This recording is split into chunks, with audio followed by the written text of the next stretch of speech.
Well, I'm curious, how do you change negative thoughts into positive ones?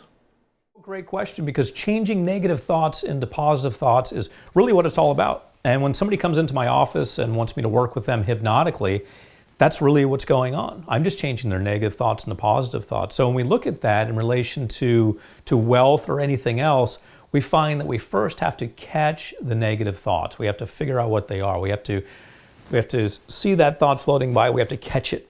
We have to look at it and say, what are you doing in my brain? Look at this. Look at this negative thought. And we have to really analyze it. We have to think about it. Wow, this thing's been floating by my brain a lot. And I have finally latched onto it and caught it. I'm going to isolate it, and I'm going to work on getting rid of it. I'm going to take its power away. So the first thing you have to do is catch the negative thoughts. And unfortunately, they're everywhere all the time. Negative thoughts are so easy. I shared the idea of, oh, you're such an idiot. That came from my father, who, again, had the best intentions for me, but that's just his way of expressing himself and encouraging me to do better. Well, some people have it a lot worse than that. Some people have all kinds of terrible words that have come to them from parents and other people. And every time something happens, they think, well, that's just the way it goes for me. That's my luck. Oh, if it was going to happen to anyone, of course it was going to happen to me. That's the way it goes. So negative thoughts like this, not only negative thoughts that negative things are going to happen to them, but negative thoughts that go so far as to say that when those negative things do happen to them, they somehow deserve it because they're being punished for being them.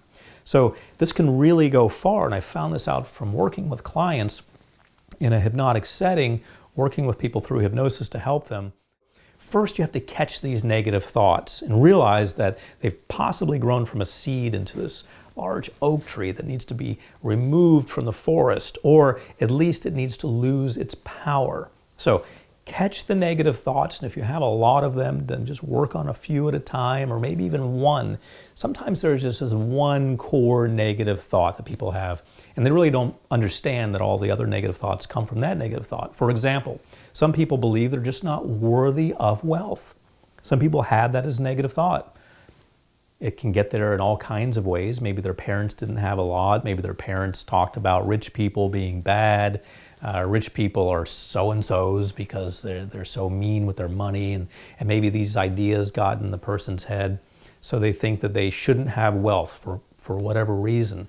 And this type of core negative thought, this idea of wealth aversion, that I shouldn't have it because it's bad or it's not for me or I'm not worthy, but this idea of being averse to wealth can spawn all kinds of other thoughts and actions. So if you can reach out and catch something that I would consider to be a core thought, core negative thought, then that's very powerful. Then you can start to look at it and say, thought, what are you doing here? How did you get here? How many ways have you affected my life? And so forth.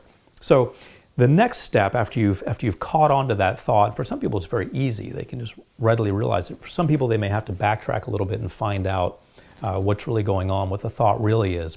The next step is to find a positive aspect of the thought.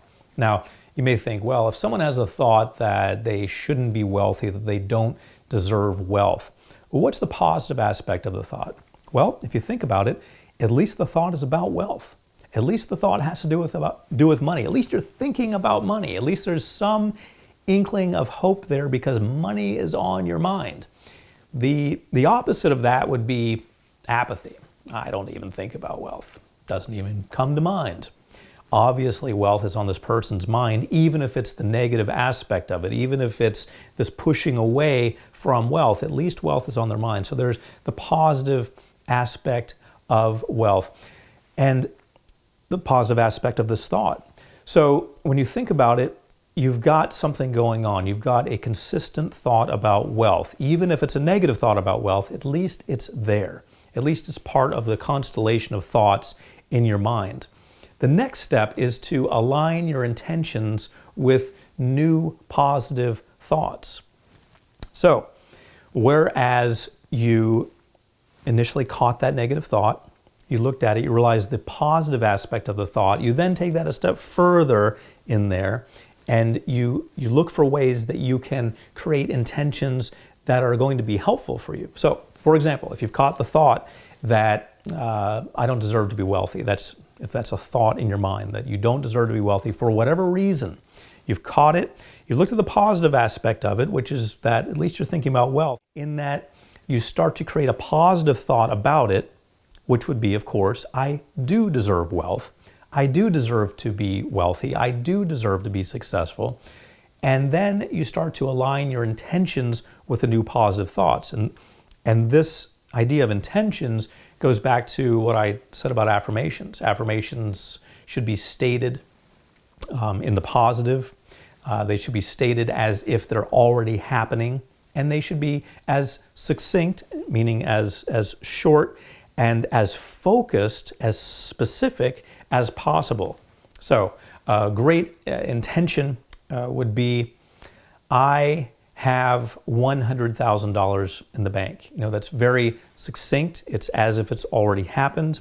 It's very specific, very focused. So it meets the qualifications of being a great intention. So rather than just having this vague idea of, okay, I caught this negative thought that I don't deserve to be wealthy, and I change it to I do deserve to be wealthy, that's nice, and that is good, and you should do that. That is a definite positive step. But as you change this into an intention, it needs to be solid. It needs to be a goal that you can focus on. So then you start to incorporate this into your affirmations, your 1-year plan, your 5-year plan, your 10-year plan. What's it going to look like if I start to change this around? What's it going to look like if I start to embrace the idea of, okay, I am wealthy. I am going to make this happen. What does that look like on paper? Go ahead and write that down. In fact, you can do that now. What are your goals with this? How much money do you want to have a year from now, 5 years from now, 10 years from now? What's actually going to happen? So you align your intentions with your new positive thoughts. Your new positive thoughts are the fact that you're going to have more money. Well, what are your intentions related to that? How are you going to actually make that happen? What do you intend to do? And so when you write that down and you make it all happen, then it becomes reality. So with practice, it becomes almost automatic. I mean, this is, and Joe, you know this is practically automatic now. You see these negative thoughts and you think, what is that doing there? It's sort of like a painter who's painted a wall blue. He painted over white. There was a white wall and he painted it blue. And there's a little speck of white there. And the painter says, what is that doing there? It stands out like that. And Joe, you and I know this, and I want everyone else to know this, that once you start looking for these negative thoughts and isolating them and counteracting them, then any other negative thoughts that pop up really look out of place. It looks like a room full of antiques with something in there made out of stone, something from the Stone Age in a room full of, let's say, wooden antiques. It really stands out. What is that doing there? Or in a room full of modern furniture, it stands out like a wooden antique. That's out of place. So you realize these thoughts that predate your current positive thoughts, you start to realize them. They stand out. They don't belong there. And so you can start to pick them out and you can start to go through this process. So again, the process of changing negative thoughts into positive ones would be, first you have to catch the negative thought. You see it floating around, maybe you see a bunch of them, but attempt to get to the core of the negative thought. There's probably one thought that's sprouted all these other various thoughts, that one core thought. So look for those core negative thoughts. Catch that. Find a positive aspect of the thought. Well, at least I'm thinking about wealth. Okay, you're going to start believing in wealth. That's great, but exactly how much wealth and when? Make it something that you can focus on, and then align your intentions with your new positive thoughts, and realize that with practice, this becomes practically automatic.